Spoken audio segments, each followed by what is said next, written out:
ज्योत्सना जी और उनके पति जीवन की सारी जिम्मेदारियां पूरी कर चुके थे। पैसे की कोई कमी नहीं थी, तो घूमना फिरना भी लगा रहता था। अरे बेटी के घर जाकर तो मजा ही आ गया, लेकिन विदेश से अच्छा तो देश ही लगता है। अब मन को चैन मिला। अरे लेकिन वहां की औरतें देखिए, कितनी फिट, स्मार्ट और चमकती हुई। आदत से तो बाज नहीं आओगे आप। अरे मजाक कर रहा हूँ यार। अच्छा मैं जरा बाजार होकर आता हूँ।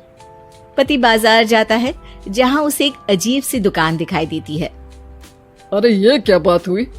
अंदर आओ 50 के, बाहर निकलो 40 के। हम आपकी 10 साल उम्र कम करते हैं। अरे ऐसा क्या करते हैं भला? जरा अंदर जाकर ही देख लेता हूँ। अंदर एक सुंदर सी लड़की खड़ी होती है। सुंदरी जी, ये क्या दुकान है? जरा जादू हम पर भी तो चला दीजिए। यस सर, आपको हमारी एग्जीक्यूटिव एक डेमो के लिए अंदर ले जाएगी। आप अंदर जाएंगी तो आप खुद ब खुद समझ जाएंगी। पति अंदर जाता है, जहां सेल्स गर्ल मिलकर पति को नकली बाल, नकली दांत, रंग बिरंगी कपड़े के साथ रंगीन चश्मा लगा देती है। देखिए, अब खुद को शीशे पे देखिए और बताइए सर। हाय दयो, ऐसा तो मैं किसी हीरो से कम नहीं लग रहा। दे दो, सारा सामान पैक कर दो। पति खुशी खुशी वहां से निकल जाता है। घर आकर वो सारा सामान छुपा देता है। फिर अगली शाम, सुनो मैं वॉक पर जा रहा हूँ। इस वक्त? अरे नाती पोतों को वीडियो कॉल करके बात तो कर लो। अब हाँ, आकर करता हूँ ना, पक्का पक्का। पति बाहर जाकर सारा मेकअप करता है और मार्केट में घूमता है, जहां उसे एक स्मार्ट सी महिला दिखती है। क्या आपको मुझसे कोई काम है? नहीं, आप तो बहुत हैंडसम हैं। थैंक्स। वैसे आप भी कम नहीं है। वैसे क्या उम्र होगी आपकी? लगता कितने का हूँ? 40 के तो पूरे लगते हैं। अब क्या था, 50 साल के पति को कोई 40 का बोल दी तो। वैसे तो कम का हूँ, लेकिन टेंशन के कारण थोड़ा उम्र में बड़ा देखने लगा हूँ। ओह सच्ची? आप 40 के पूरे नहीं हो? अरे छोड़िए ना, चलिए मैं आपको कॉफी पिलाता हूँ। यहाँ की कॉफी काफी शानदार होती है। दोनों में दोस्ती हो जाती है और फिर चल पड़ता है सिलसिला रोज रोज के घूमने फिरने और मजे करने का। अब सारा दिन पतिदेव फोन पर। अरे नाश्ता तो कर लीजिए, क्या सारा दिन फोन पर लगे रहते हैं? अरे यार जरूरी काम कर रहा हूँ मैं। रिटायर हो, पेंशन मिलती है, कोई काम नहीं है, फिर कौन सा जरूरी काम आन पड़ा आजकल? अरे एक प्रोजेक्ट के सोशल नेटवर्किंग का काम है, उसी पर काम कर रहा हूँ। ठीक है, चलो अब नाश्ता कर लो, देर हो रही है। पति अपना नकली सारा सामान बिस्तर के पास छुपा कर सोता, सुबह चुपके से पहनकर बाहर जाता और घर आने पर उतार देता। एक दिन पड़ोसन कहती है, अरे ज्योत्सना बहन, तुम लोगों के घर कोई हैंडसम सा आदमी रहने आया है क्या? अरे कहाँ यार, मैं और ये दो ही तो लोग हैं घर में।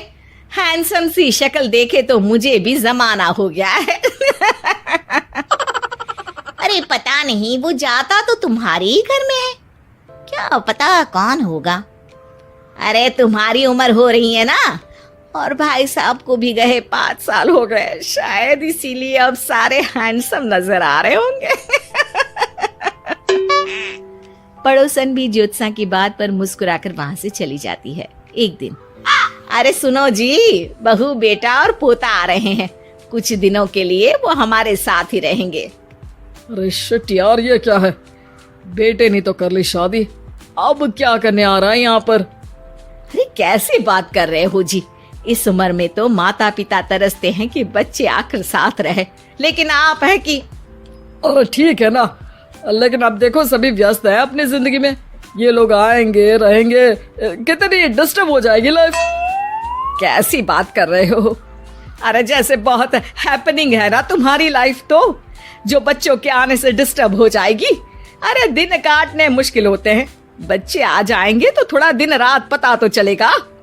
ओफो, ठीक है, लेकिन बोल देना कि ना कोई मेरे कमरे में आए, ना मेरी लाइफ पे दखल दे कि मैं कहाँ जा रहा हूँ, क्या कर रहा हूँ, समझी? खैर, वो दिन भी आ जाता है जब बहू, बेटा और पोता उन लोगों के घर आते हैं। एक दिन, माँ जी, आज मेड नहीं आई है तो मैं आप लोगों के कमरे में झाड़ू लगा देती हूँ। अरे नहीं बहू, वो तेरे पापा को ना पसंद नहीं है कि कोई उनके कमरे में जाए। तू छोड़ ना, मैं खुद ही लगा दूंगी। सास को समझ में नहीं आता कि आखिर उसके पति ने किसी को कमरे में जाने से मना क्यों कर रखा है। खैर, वो साफ सफाई करके बाहर निकल आती है, लेकिन कहते हैं ना, बच्चा तो अबोध होता है, उसे किसी बात का क्या पता। वो खेलते खेलते दादा के बिस्तर तक पहुंच जाता है और बाहर ले आता है दादा का वो सारा सामान जो वो लगाकर घूमते थे। ज्योत्सना की नजर उस सामान पर पड़ती है। वो बच्चे से पकड़कर कमरे में लाती है और पैकेट खोलकर देखती है। हाय रे दैया, ये क्या लग रहा है कि आजकल ये प्रोजेक्ट नया मिला हुआ है। बेटे बहू के जाने के बाद ज्योत्सना सोचती है कि वो बात करेगी, लेकिन फिर अरे खुद से बात करूंगी तो मुकर जाएंगे। पता लगाना होगा कि माजरा क्या है। कुछ दिनों बाद, अरे यार, ये बच्चे लोगों के आने से लाइफ ना बड़ी डिस्टर्ब सी रही। मैं कुछ देर के लिए वॉक पर जा रहा हूँ, आराम से आऊंगा 2-4 घंटों के बाद, ठीक है? मैं क्या सोच रही हूँ कि मैं भी आपके साथ चलती हूँ। अरे थोड़ा रिलैक्स मैं भी तो हो जाऊं। हाँ, पड़ोस वाली बुढ़िया के साथ नीचे पार्क में जाकर वॉक करके आ जाओ। अच्छा जी, तुम कार से लॉन्ग ड्राइव के मजे लो और मैं पड़ोस की बुढ़िया के साथ। पति नहीं मानता और अपना पैकेट और कार लेकर निकल जाता है। रास्ते से वो उस महिला मित्र को फोन करता है। हाय ब्यूटीफुल, मैं कुछ दिनों के लिए आउट ऑफ कंट्री था, आज आ गया तो सोचा तुमसे मिल लूं। हाँ, क्यों नहीं, क्लब में आ जाओ। पति क्लब में पहुंचता है, सारा नकली सामान चिपका भी लेता है, लेकिन उसे पता नहीं होता कि ज्योत्सना ने सबका गोंद निकाल दिया है। ओ बेबी, मैंने आपको बहुत मिस किया। मैंने भी। लेकिन वो जैसे ही हंसता है, उसके नकली बाल गिरकर हाथ में आ जाते हैं, जिससे उसका सर गंजा दिखता है। ओ ये क्या!